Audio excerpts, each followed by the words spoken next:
Wakil Ketua KPK Nurul Gufron menghadiri pembukaan program pendidikan singkat angkatan atau PPSA 24 di Lembaga Ketahanan Nasional Lemhanas Republik Indonesia tahun 2023. Kegiatan yang terselenggara di Gedung Dwi Warna Purwa, kantor Lemhanas Jakarta ini turut dihadiri oleh Gubernur Lemhanas Andi Wijayanto, Menteri Koperasi dan UKM Teten Mas Duki, dan pejabat PJ Gubernur DKI Jakarta Heru Budi Hartono. Andi Wijayanto dalam sambutannya menyampaikan program pendidikan di Lemhanas bertujuan untuk mempertajam dan meningkatkan kapasitas serta efektivitas kepemimpinan dan berpikir strategis para peserta PPSA ke-24.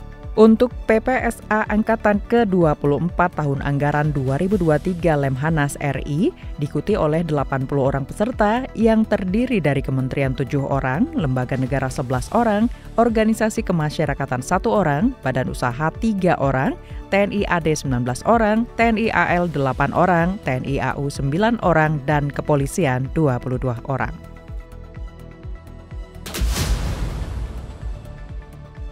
KPK bersama Dewan Masjid Indonesia (DMI) menandatangani nota kesepakatan bersama terkait pencegahan korupsi.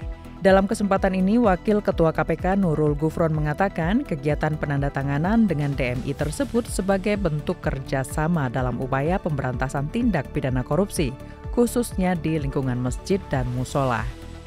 Ketua DMI Yusuf Kala yang turut hadir dalam acara ini menyampaikan apresiasinya terhadap kerjasama ini. Ia mendukung setiap upaya pemberantasan korupsi supaya tak terus menggerogoti keuangan negara. KPK melakukan kegiatan tangkap tangan dugaan tindak pidana korupsi berupa penerimaan suap oleh penyelenggara negara di lingkungan Direktorat Jenderal Perkeretaapian Kementerian Perhubungan terkait pembangunan jalur kereta api di wilayah Sulawesi Selatan, Jawa bagian Tengah, Jawa bagian Barat, dan Jawa Sumatera tahun anggaran 2018-2022.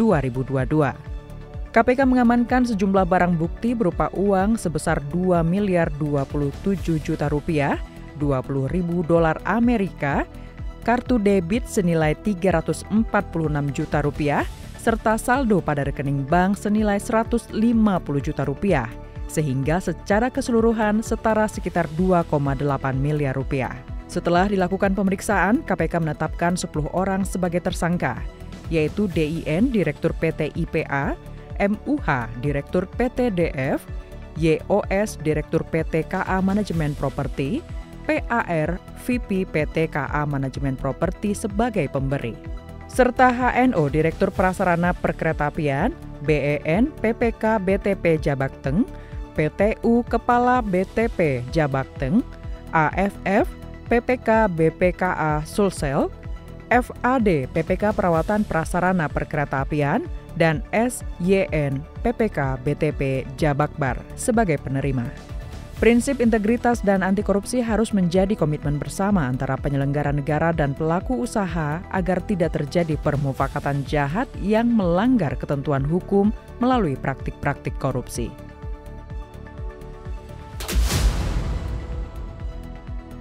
KPK melakukan operasi tangkap tangan dugaan tindak pidana korupsi pemberian dan penerimaan suap oleh penyelenggara negara dalam proyek pengadaan CCTV dan ISP untuk layanan digital Bandung Smart City di pemerintah Kota Bandung, Jawa Barat tahun anggaran 2022-2023. KPK turut mengamankan barang bukti berupa uang dalam bentuk pecahan mata uang rupiah, dolar Singapura, dolar Amerika, ringgit Malaysia, yen dan baht, serta sepasang sepatu merek Louis Vuitton dengan total seluruhnya setara senilai 924,6 juta rupiah.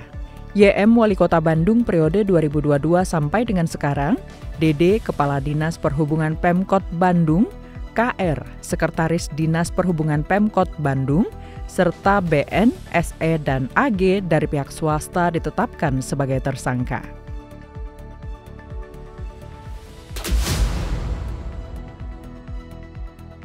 Demikian kegiatan Komisi Pemberantasan Korupsi pada pekan kedua di bulan April tahun 2023 yang terangkum dalam KPK 24 Jam.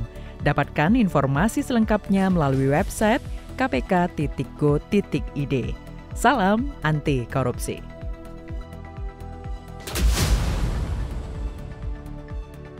KPK mengingatkan para penyelenggara negara dan pegawai negeri untuk menolak gratifikasi yang berhubungan dengan jabatan dan berlawanan dengan kewajiban atau tugasnya, khususnya terkait perayaan Hari Raya Idul Fitri 2023. Informasi lebih lanjut terkait mekanisme dan formulir pelaporan atas penerimaan gratifikasi dapat diakses pada tautan gratifikasi.kpk.go.id atau menghubungi layanan informasi publik KPK pada nomor telepon 198.